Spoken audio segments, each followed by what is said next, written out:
Good to see you. কথা দিয়ে অপমান তো ছিলই, রাষ্ট্রীয় অতিথির সম্মানটুকুও মিলল না। ডেকে এনে কোনো দেশের প্রেসিডেন্টকে এমন অপদস্থ করার নজির বোধহয় ইতিহাসে নেই।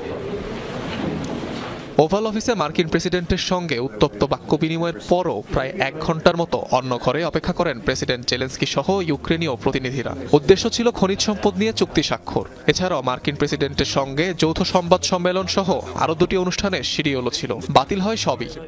কথা ছিল চুক্তির পর একসাথে মধ্যাহ্নভোজ করবেন ট্রাম্প জেলেনস্কি সহ 2 দেশের প্রতিনিধিরা। তবে খাবারের আয়োজন না করে উল্টো চলে যেতে বলা হয় ইউক্রেনের প্রেসিডেন্টকে। আর সরাসরি এই নির্দেশ দেন স্বয়ং পররাষ্ট্রমন্ত্রী মার্কো রুবিও এবং নিরাপত্তা উপদেষ্টা মাইক ওয়ালটজ। দলবল নিয়ে না খেয়েই হোয়াইট হাউস ত্যাগ করেন নিরুপায় জেলেনস্কি।